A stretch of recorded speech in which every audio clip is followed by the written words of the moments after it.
Joining us right now is former U.S. Ambassador to the United Nations, American Enterprise Institute Senior Fellow, and Fox News contributor John Bolton. Ambassador, good to see you. Thanks so much for joining us. Glad to be with you. Your takeaway from the debate last night?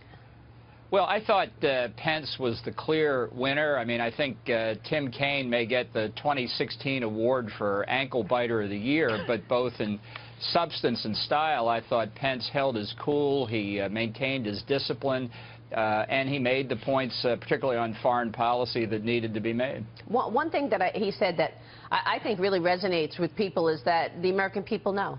And, you know, no matter how much mud is thrown, there's a reason that Donald Trump is where he is in the polls. It's because people are so over the lies and the politics. And I think people see through it. What do you guys think?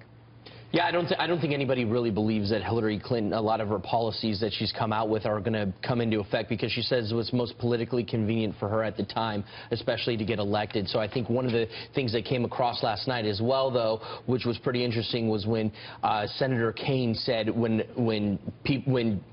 you look into Putin's eyes, you see KGB, and that's a real fact that we need to take into consideration because he's leading a superpower that does have nuclear weapons. Look, I think Donald Trump has great vulnerability on Russia. I mean, President Obama has been played by Vladimir Putin, and for Donald Trump to say again and again what a nice guy, great guy he is, what a great leader he is for Russia, that does not make the case. It doesn't give Americans comfort that he is going to stand up to the country that is trying to consolidate its own hold on power and expand its hold on power. I think that's an area of vulnerability. I think Tim Kaine hit it hard last night, and I think it was effective. But if Hillary Clinton knows who that guy is in terms of Putin and is on to Russia so much, how come President Obama whispered in Medvedev's ear a couple of years ago, I'll have more flexibility after the election, and how come we've been in business with Russia all these years? Well, I think now all of a sudden she knows who he is? No, I think she understands who he is because she tried the reset, and she understands it didn't work.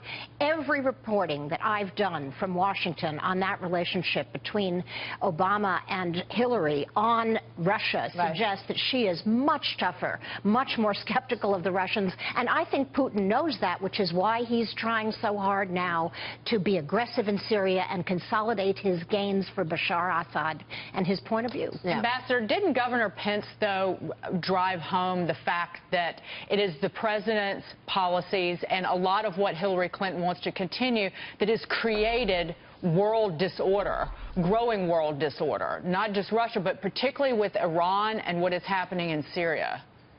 Yeah, and with all due respect to Judy, if I were Vladimir Putin sitting in my office in the Kremlin, there's no doubt in my mind I'd want Hillary Clinton elected president.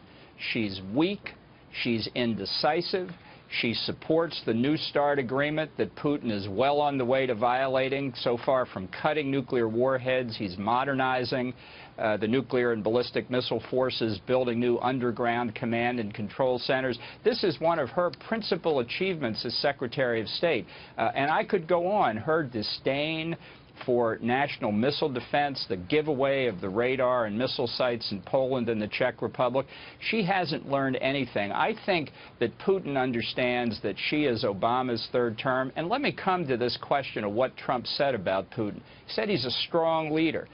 That's not praise. That's an objective reality, especially compared to the patty cake leadership we've got in the White House. There's no indication whatever that if Russian national interest crossed American national interest, which they do in many, many cases, that Trump would respond accordingly, as Pence said last night. Let's not forget about the Skolkovo project back in the 90s when we were all talking about all the countries wanting to be the hub for technology innovation, and Hillary Clinton willingly encouraged American technology companies to invest in that Skolkovo project in Russia and inadvertently gave away national security secrets. If the Russians want Hillary Clinton as president, why would the Russian hackers be leaking all of this material which is aimed at undermining the Democrats and Hillary Clinton? Let me answer that question. Go ahead, Ambassador. Let me answer that question. You know, we don't have access to the counterintelligence analysis here, but we do know that FBI Director James Comey said that he believed foreign sources had hacked into the Clinton email server, but that he couldn't find evidence, and he didn't expect to find evidence of who it was because it was so sophisticated. So let me get this straight. The smart intelligence services in Russia hacked Hillary's private server, and the dumb intelligence services that leave fingerprints hacked into the DNC. I still think that we should be looking at that as a possible false flag operation. Look, Russia should not even be in Syria. Let's not forget that Russia's economy was plummeting. Vladimir Putin needed conflict. That's his currency. He needed to insert Russia into the Syria conflict. Isn't that true, Judy? Is true. There Look, was no reason for Russia to be in Syria. Obama allowed it.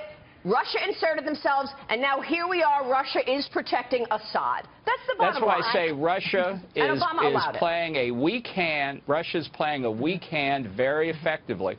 Putin has reinserted Russia into the Middle East, not just in terms of a new Air Force base in Latakia or flying missions, combat missions out of Iran, but by getting Russian military advisors back in Egypt for the first time since the 1970s, selling weapons to Egypt for the first time since the 1970s, while American power from the Atlantic to Pakistan has been diminished. And he's doing this not because America itself is weaker, but because we've had weak leadership, including most particularly 4 years when Hillary Clinton was Secretary of State. Ambassador, thank you very much.